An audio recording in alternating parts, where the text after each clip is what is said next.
Welcome to this exciting episode of Bob the Sign Man. Let's see what the Sign Man has for us today. Hello everybody, welcome to this exciting episode of Bob the Sign Man. I know it's been a little time since I made a video. I've had some changes. I got a new phone. I got the iPhone Pro 17 Plus. I figured go big or go home, so I got the big upgrade. It's taken me a while to figure it out. Got a new addition to the sign shop. No equipment, but another person to help me. Full-time, comes in with a wealth of experience in making signs. Very versatile, very familiar with the HP 365. He had one at the last agency he worked for, so really excited to have him aboard. Brought a new set of eyes. We've been able to mesh our two different styles together to create a hyper extension Napa County Bob the Sign Man type of deal. So that, and just been busy, some changes. We had some management changes and switching stuff around. It's just been hectic here.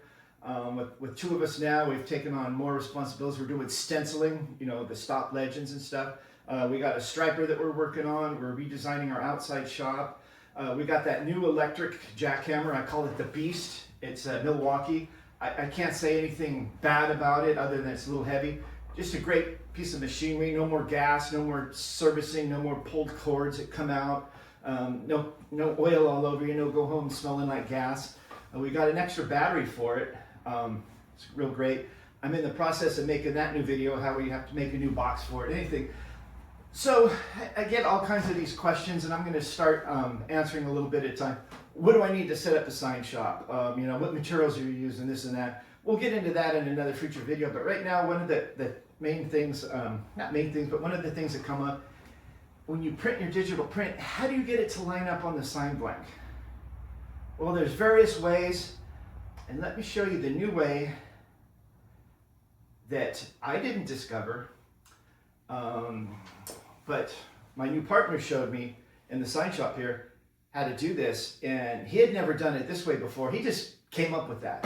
That's how most of the ideas are born in sign shops and stuff. Trial and error. Let's try this. That didn't work. Doesn't hurt to try something and it fails, but here's what happens when we just tried something and it works out fantastic. Let me show you.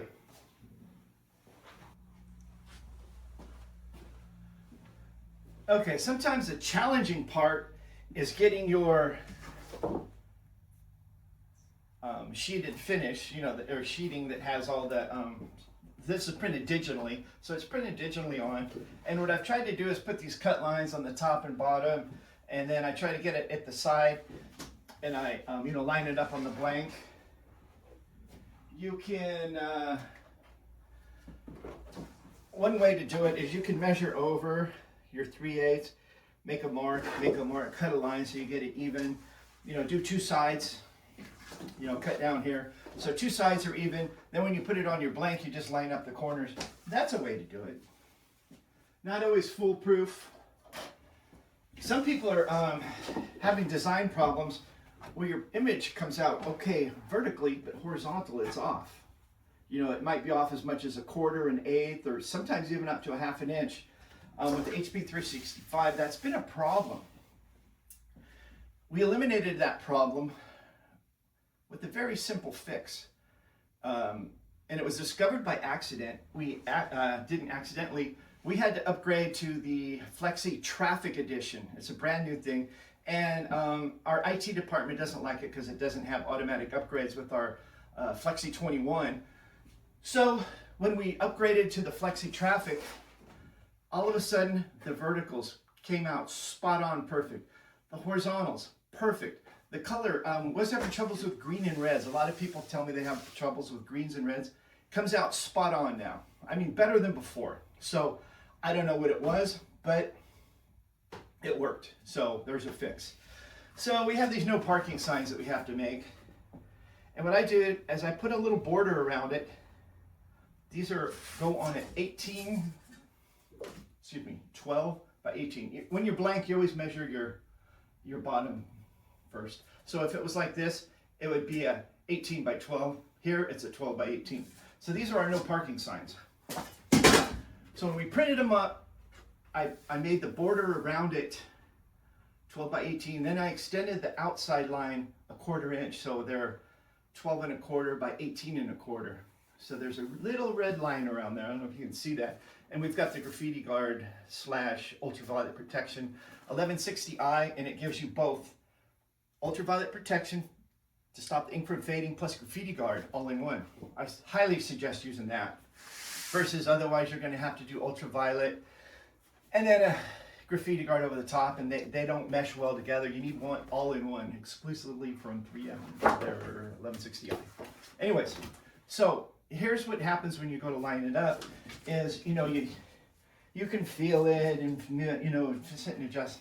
No need for all that. That's just frustrating sometimes. And then if you get it off, it's on your thing crooked, maybe not exaggerated like that. But then your borders get off. You're real thin on this side and thick on this side. So here's a way to do that. Fix that. Okay, so I'm going to show you the best way I can without getting my hands in the way or my body in the way. So what you'll do is you'll take your sign blank, you'll place it on, and let me see if I can find those extra long lines, or extra width. Yeah, you can see them.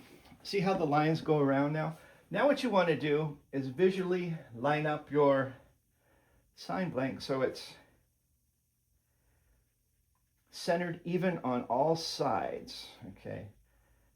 Your radius might be off a little bit because you've extended it out, and the more you extend it, it's off. But the inside radius is going to be fine because we've just extended this out. So there I've got really close to where I want my sign, and it's lined up. And you think, well, now I got my blank here, but then there's my sign there, you know. So, you know, need not worry. Okay, then what we've come up with, well, not what I've come up with, what my assistant has come up with, is we make a cut here and here. And we just trim along that. We remove that part, so now it's flush there. And then what he did... Well, so much for not getting in the way there, sign man. Cuts on this side. Cut those out. Then I'm trying to keep my fingers out of the way. Then you do another one. Here, and here.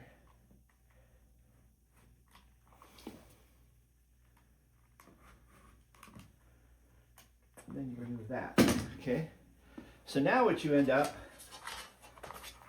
something like this with the cut out here, cut here, cut here. So now you just take your blank and you go on and you line up this edge, and the top edge. Let me show you how that works out. Okay, so now you have your top edge, you can line that up. Line up your side edges, see how it fits.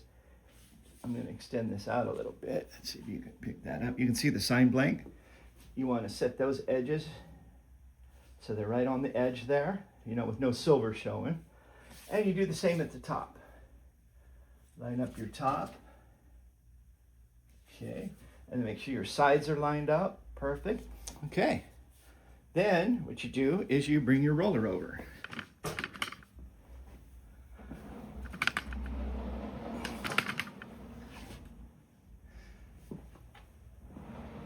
Well, I can't say your roller, however you do it.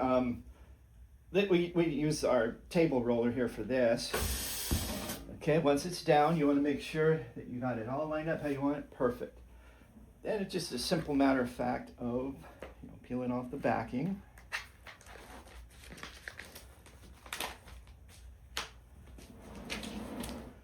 And then, you know, be a little careful when you pull your sheeting off. You want to make sure you get the whole thing when it comes up to these corners here. You want to get it all off, and you roll it out.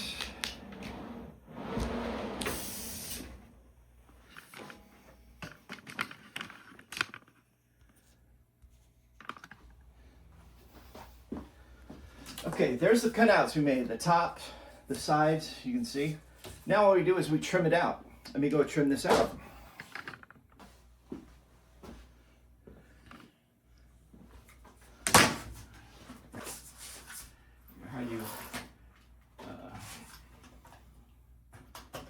Okay, there it is. I'm going to unmask it. So this is what as you can see, the outside edge was a little bit bigger, so I can make sure that my sheeting, my printed sign, gets exactly on the blank like I want. Now let's uncover this thing. So these you could leave on for, if you're going to go out, we printed up a bunch of them. We're going to take them out and start working on them soon. You can leave them on for a couple weeks. Just don't leave them outside in the heat or whatever. But now we're just going to lift the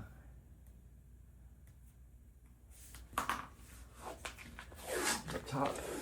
They call it a pre-mat.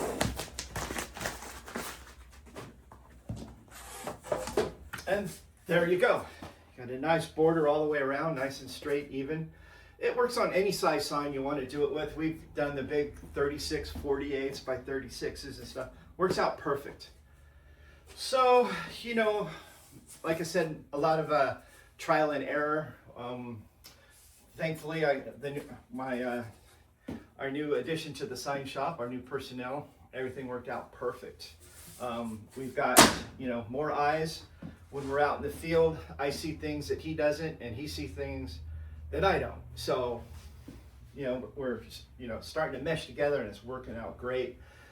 So, you know, if you ever get stuck, you know where to turn to. That's right. You just turn to Bob the Sign Man. As always, thanks for watching.